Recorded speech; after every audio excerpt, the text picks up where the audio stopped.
Sa bijou yaay ci sama compte plein terga les now du meral mende sa bijou yaay ci sama compte banque xaj bu dof la ak muus bu réew di ordinateur bi yaa ko wee woon sa papa ñu jaay carte mère gi sa to takkandeeru suñu looy bi booy xam nga ne gel du teew suñuy suuli néew weer bi ñëw na weer bi feeñ na weer bi dem na weer bi dee na suuli weer bi jot na jant fenk job bi jekk linku lenk technique tergal. Hello, salam alaikum à vous, chers internautes. Bienvenue dans votre émission Upcoming Artist. Vous me voyez habillé en rouge noir, vous le n'êtes de Saint-Valentin là.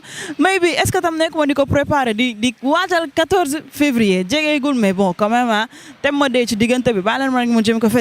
J'espère que vous allez bien. Donc, comme je dis, vous êtes dans votre émission Upcoming Artist sur votre première chaîne de télé internationale 100% hip-hop, la seule bien sûr en ligne, YBE TV. Alors, sans plus tarder, guys, allons ensemble découvrir mon invité. Légui, yo.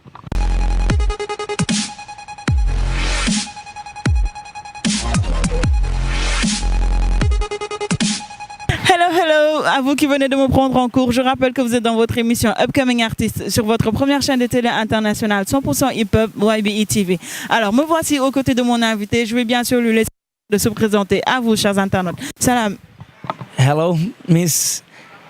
Ladies and gentlemen, my name is Ahmadou Bamba Cham. People call me ABT Jai Prek.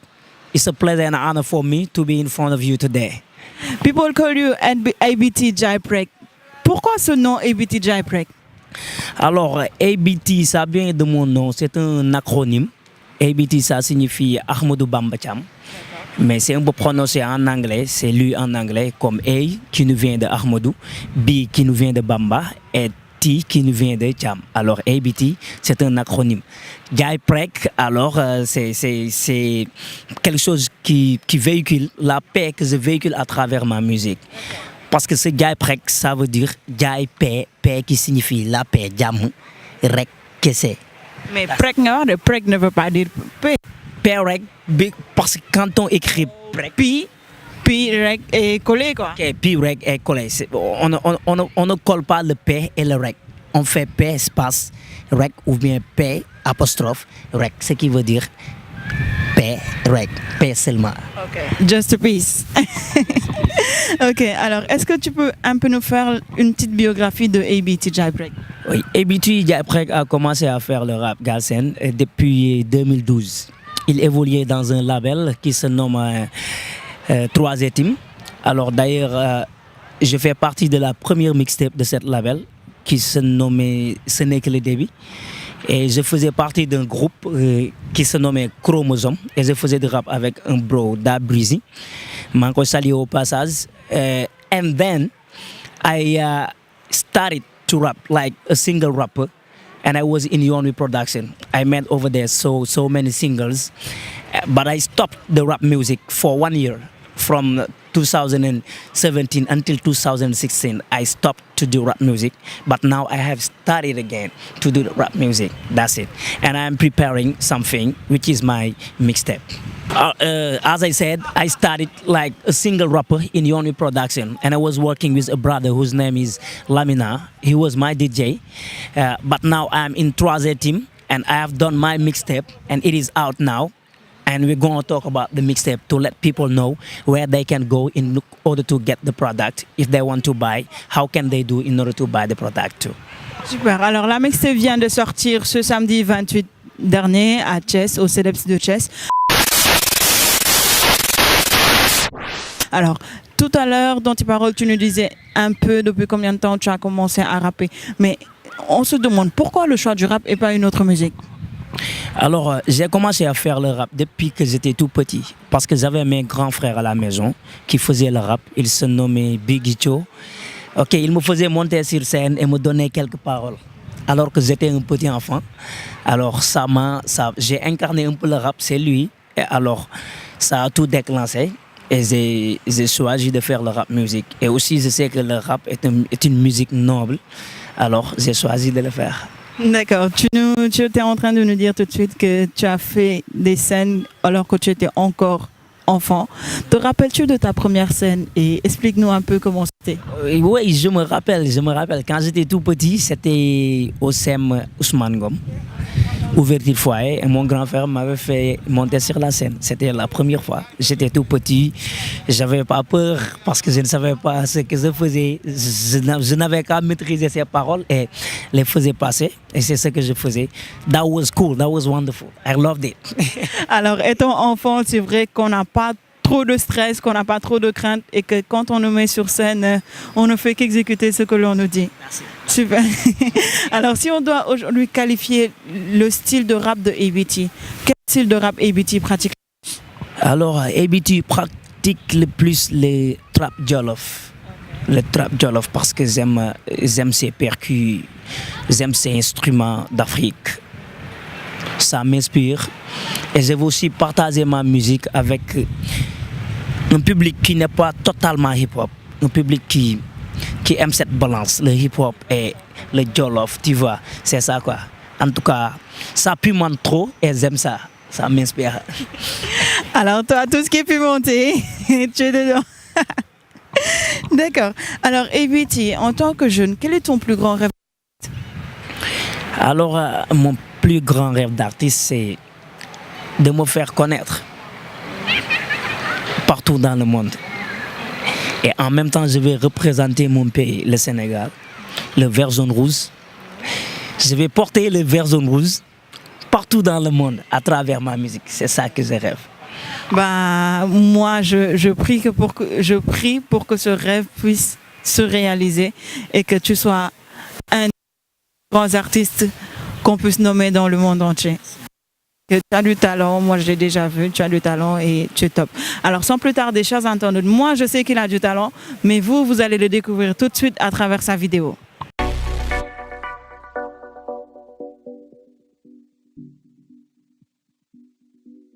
Hey, Billy J. Break.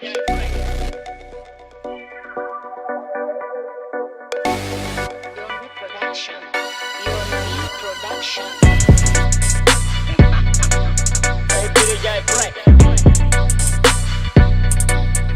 Billy J. Break. Billy J. Break. Break. Hey, Billy J. Break. Billy J. Break.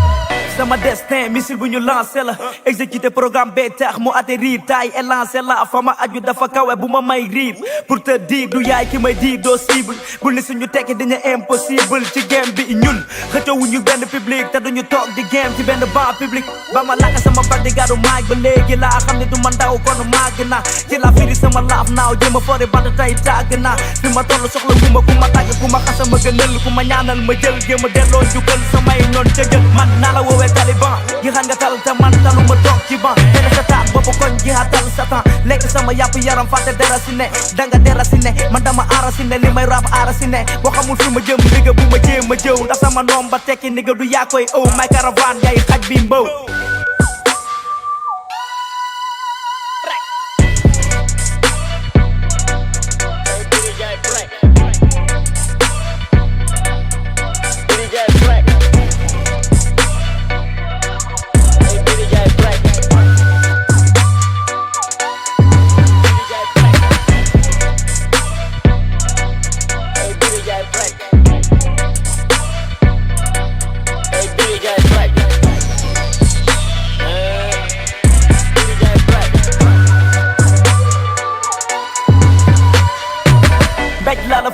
li du mbetteel fa nga aju dafa kawe naa la ndeeteel yéene samay gaay mais damay wax ca teel am ma ci yéen jofeel ndax seeni yalwaan laay ñëw tuuran te sëriñ mënuma jàpp ma raw courant yéen a ngi baakaar yuxul li fanfare salaam miñ mënuma kar bul ni ma ñoo far ndax sa semaine bëgg ma gox soo ma xamul dang may laajte maa gën a weex kaani booba rek laajte lii du classe ni gëm mais damay avisé seeni visa ñu pa maa ko war a visé bëgguma woon na wax mais wax dafa jot gaay dañu fege ni nga tey ma toog seen jot bokkuñu lu ñuy daw moo tax mënuñu ànd dama dëkk di la raw da nga wàcce sa ànd du ma wàcce sama ànd te ku yéeg sama ànd su ma ñëwee di nga ànd old school.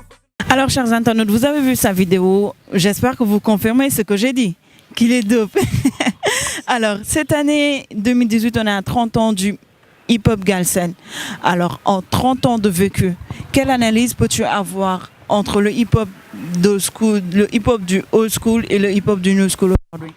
Alors, en tout cas, je vais essayer de faire une analyse par rapport à cela parce que c'est très important pour nous de savoir que les old school, ce sont les pionniers du rap galsen. Ils se sont donné corps et âme pour que nous en arrivons là où nous en sommes aujourd'hui. Alors, big up à ces grands qui ont eu à travailler dur pour céder la place ou bien pour tracer cette voie que nous tous nous suivons aujourd'hui. Alors, en tout cas, il y a une évolution, une très grande évolution. Parce que j'ai eu à écouter Ataya, Dotomoko Bayi et toutes ces vidéos. Alors, cette qualité, cette musicalité et tout cela, c'était un peu plutôt américaine parce que le rap venait de l'Amérique et tout cela. Mais aujourd'hui, cette évolution dont je parle, c'est cette adaptation que maintenant les jeunes talents sont en train de faire. Faire du trap jollof, faire d'autres genres de musique, c'est-à-dire de l'R&B, chanter par-ci, par-ça. À l'époque, on ne voyait pas ça. Le rap, c'était quelque chose de révolte. Il se révoltait, il s'imposait et tout cela. Mais maintenant, c'est de la musicalité, c'est autre chose. Cette évolution, vraiment, je l'ai remarqué.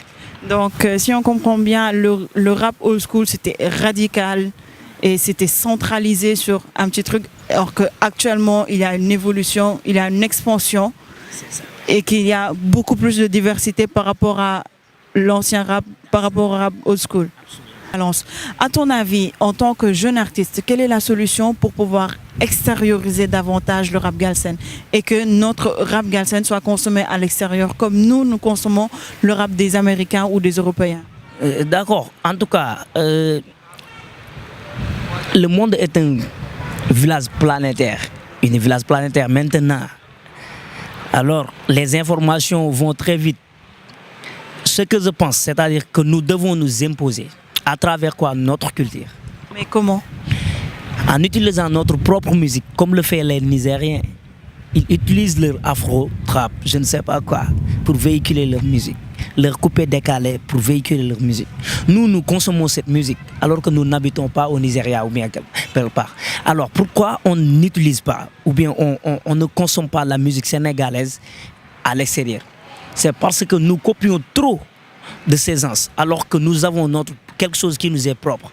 C'est-à-dire ces percus, ces tam-tam, ces kora, ces balafons qui sont nos instruments. On doit les utiliser pour faire cette trap jollof. Cette trap jollof-là, c'est ça qui doit exporter la musique sénégalaise vers d'autres horizons. Et je crois que si on passe par là, on va atteindre notre but.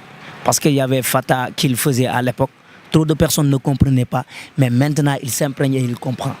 Ils comprennent ce qui se passe. À travers le trap jollof, on peut atteindre le public de l'extérieur.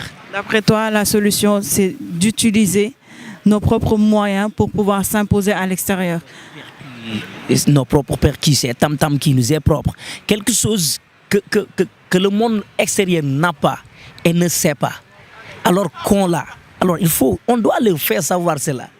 On l'a et on n'en est pas conscient. Moi, c'est ce que je vois. On a une chose au Sénégal qui nous est propre et qu'on ne trouve nulle part ailleurs dans tout le monde entier, je dis. Mais le Sénégalais, il n'est pas conscient de toute la valeur qu'il a. C'est vrai, Fata a débuté. À l'époque, personne n'avait compris. Moi, où j'ai vu le déclic, c'était quand tout ça l'a fait avec Mbadji Faye. Shout out to you, girl. Quand elle l'a fait avec Mbadji Faye et qu'elle en a obtenu un disque platine, qu'elle a fait un autre featuring avec un Américain du nom de SK. D'ailleurs, c'est même le poulain de Pusha T. Alors moi, c'est de là que j'ai vu. Maintenant, après chaque projet, il y a au moins un ou deux sons qui sont avec des traps jollof. Et en tout cas, shout out à Fata et merci à lui parce qu'il a eu la superbe idée de faire ça. Alors, ouais, il est très bon, hein. Si on le prend pour idole, alors c'est le top. He's my idol. Cool. I like Fata's music. I love his music and I love his style. I love what he's doing because he understood some years before. Nobody understands what was happening. But now we accept and we know that it is that way that can trick off the music, the rap music of Senegalese people in order to go abroad and sell it over there. Yeah, salut à toi, Fata. Shout out to you. Alors, au début, tu nous parlais de ton projet qui vient de sortir, la mixtape. Est-ce que tu peux un peu nous parler de la mixtape? Elle a combien de titres? Quels sont les styles qui composent la mixtape? Et à qui elle est destinée, cette mixtape?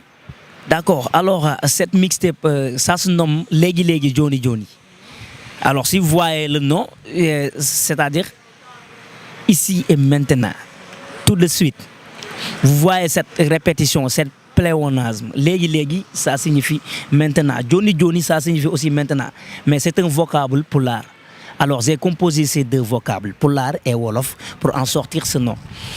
Tout juste pour dire à mes fans et à moi-même que l'on doit prendre notre vie en main et le faire maintenant. On n'a pas le temps d'attendre. C'est le moment ou jamais. Et raison pour laquelle je l'ai nommé Légui Johnny Johnny. Ça vise trop de personnes parce que dans la mixtape, on a eu à faire 15 tracks. Dans ces 15 tracks, il y a des chansons qui nous parlent de la religion. Une chanson qui se nomme Fannao, c'est-à-dire l'ascension de l'âme humaine vers le bon Dieu. Fannao, c'est un peu religieux. Il y a un titre aussi qui se nomme Jigéenu Tay. Ça parle un peu des mœurs, des filles d'aujourd'hui, cette perte de culture, d'orgueil et tout cela. Il y a aussi un track qui se nomme J'ai un frère, qui nous parle de la rap des enfants, la tuerie des enfants, la mendicité et tout cela. Il y a aussi Sama Jabar qui nous parle de la mariage et tout ça. En tout cas, c'est important. Il faut aller essayer de découvrir le contenu parce que c'est destiné à tout le monde d'ailleurs. Parce que je n'ai laissé aucun domaine. J'ai parlé de l'éducation, j'ai parlé des mœurs, j'ai parlé un peu de la religion, j'ai même parlé de la politique. Un gars qui se nomme Ngor, qui n'a pas de carte d'identité, qui ne vote pas, qui s'en fiche de tout ce qui se passe dans ce pays, alors qu'il réclame toujours son dû, alors qu'il ne fait pas ses devoirs. Alors, en tout cas, c'est important. Il y a des thèmes très importants qu'il faut aller découvrir. J'ai eu aussi à faire des featuring avec des rappeurs qui habitent Dakar, Azman G. Et j'ai fait aussi un featuring avec des rappeurs de Def Connection de Mbour. Ok, c'est ça en tout cas. Bu fekkee dama nar a di def rap il faut ma génne benn produit te produit boobu dama koy génne sans plus attendre loolu moo waral léegi. Alors ma utiliser beneen figure de style bu ñuy wax pléonasme mooy que ni ngay répéter benn quelque chose comme nga naan monter en haut wala descendre en bas. Alors loolu moo waral ma teg ci Johnny Johnny bi léegi Johnny Johnny ce qui veut dire que ni amatul xaar. dama koy def léegi ma daal di koy génne et de ce février ci laa jël décision boobu ñu nekkoon di job ba tey mu jur lii mu Johnny Johnny bi produit bi ko xam ni fay na la bu baax a baax su ma nee la fay na la je ne parle pas d'argent je ne parle pas de benn somme boo xamante dama la koy jël jox la ko mais même bu doon nekk benn parole boo xam di nga ko dégg nga yëg ci sa bopp wala benn mot boo xamante ni tey jii di nga ko dégg nga sentir ci sa bopp benn leçon boo xamante ni di nga ko ci jëlee wala benn frère boo xam mi ngi dëkk sa wet te mi ngi dund benn quelque chose boo xamante boo dégloo son bi nga ko ci amee. Alors loolu moo waral 18 titres lañ ko defoon mais il a fallu que staff bi taxaw toog waxtaan pour ñu wàññi ko parce que dañ c'était tellement beaucoup. Alors ni woon 13 lañ koy def mais on n'a pas pu faire cela parce que tellement kenn ku ci ne ak son bi la gënal. kenn ku si ne da nga naan lii duñ ko def bii du deñ bee day dugg alors loolu moo jur lii lépp ba mu jigéen ñu daal koy def track jox ma benn track liste bi foofu 15 track léegi mixtape bi 15 sons def ñu daal di éliminer alors 3 sons léegi bu ñu demee infographie Dia Graphic Studio ñoom ñoo ko job ci travail ak OFM Beat ak Paplay Beat ak Bizarre aussi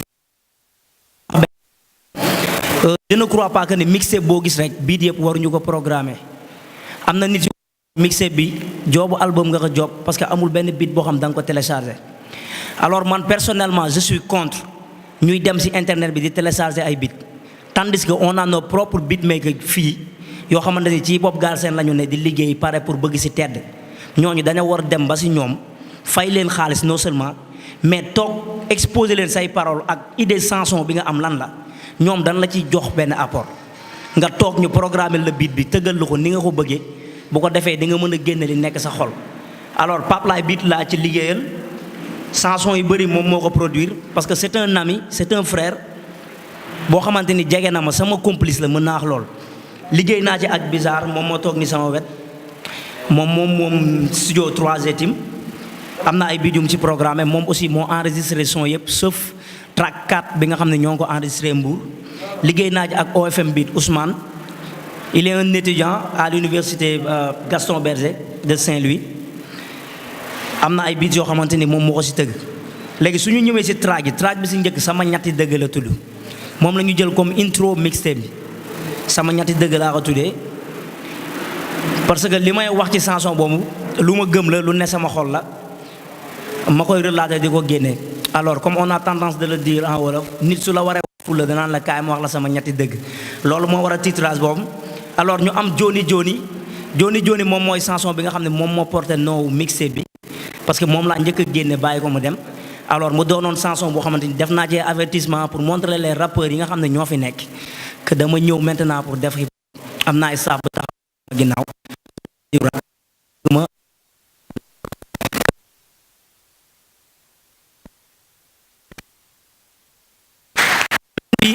chanson bi moo ngi tudd Duni benn histoire la buy expliquer ci benn koo xamante dafa ne ci benn nekk ci benn collège tasante fa ak benn xale bu jigéen xamanteek moom seen xaritoo mujj dëgër mais sa copine dafa mujj di ci jaloux te xamul nu mu demee.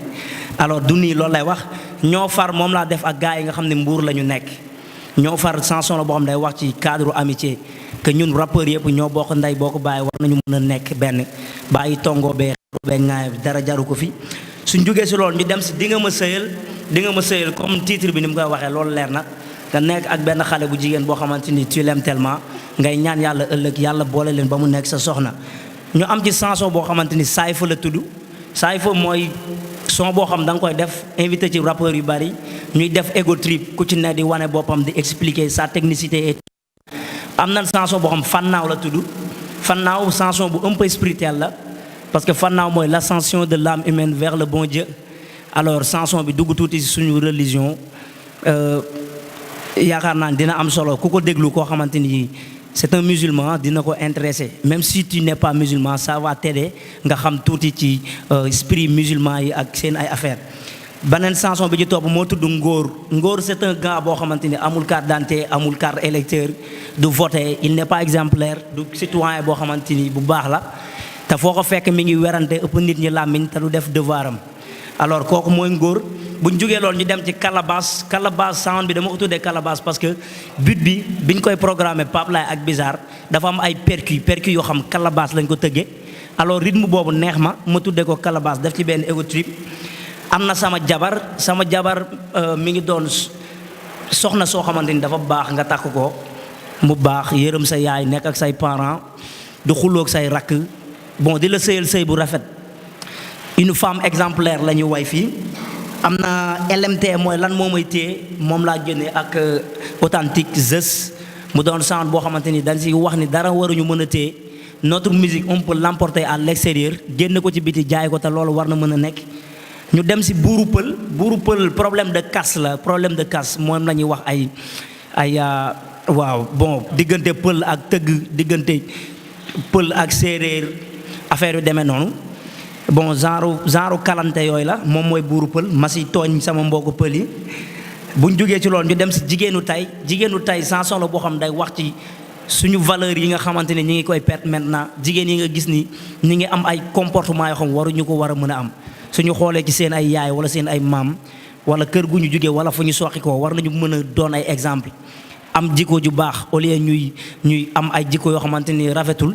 alors loolu moo waral jigéenu tey am na chanson boo xam j'ai un frère laa ko tuddee alors ci chanson bi en tout cas man moom mooy sama son bi nga xamante ni moo ma daaxal parce que dama si wax ak sama ay rak yoo xamante ni ils sont dans la rue kenn toppatoowu leen dañ leen a jur sànni leen si mbedd bi soi-disant dañ leen a yóbbu si benn daara pour ñu jàngi te yow boo leen taseeg ñoom si mbedd mi mënoo xam sax ban heure la ñuy jàng vraiment parce que guddi da nga leen di gis ñu lay yalwaan fajar dañ lay yalwaan ngoon dañ lay yalwaan yow tu te demandes ñii ban moment dans la journée la ñuy war a toog pour ubbi kaamil alxuraan naan ñoo ngi jàng sincèrement.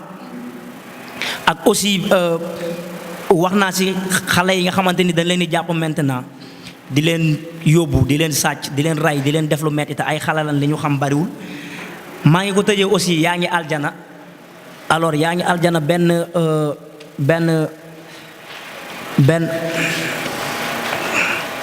ok voilà yaa ngi aljana laa ko tëjee voilà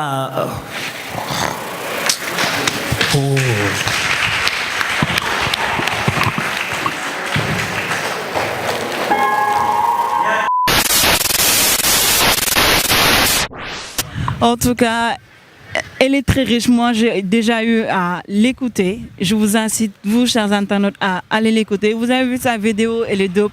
Mais allez surtout écouter cette mixtape parce qu'elle est encore plus dope que la vidéo. Yeah, c'est ça. Alors là, on en est pratiquement à la fin de l'émission. Moi, j'ai même pas envie de quitter. Alors, juste une question qui se pose, qui se répond en un mot. Quel est l'ennemi d'un artiste? Ou encore, en d'autres termes, qu'est-ce qui peut freiner un artiste? Ce qui peut freiner un artiste, c'est le fait de ne pas être constant.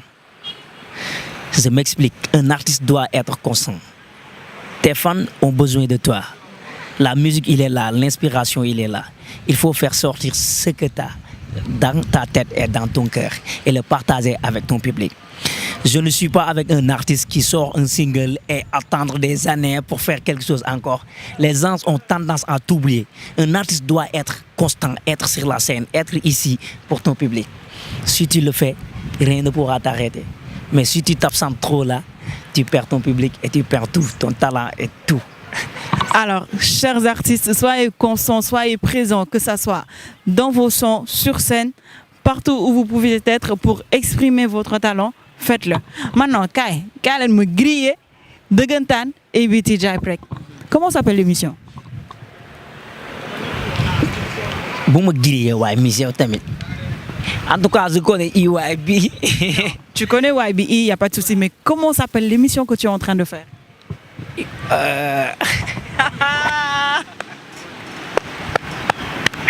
Bon me griller, young upcoming generation.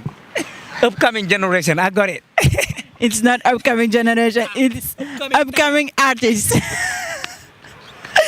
Raina Kabomde. Voilà, chers internautes, donc c'était ABT Jaiprek sur votre première chaîne de télé internationale 100% hip-hop avec Upcoming Artist et non Upcoming Generation. À très bientôt à vous. Ciao. Sa bijou yaay ci sama compte plein terga les naw du meral mende sa bijou yaay ci sama compte banque xaj bu dof la ak muus bu réew di ordinateur bi yaa ko wee woon sa papa ñu jaay carte mère gi sa to takkandeer suñu looy bi booy xam nga ne gel du teew suñuy suuli néew weer bi ñëw na weer bi feeñ na weer bi dem na weer bi dee na suuli weer bi jot na jant fenk job bi jekk linku lenk technique terga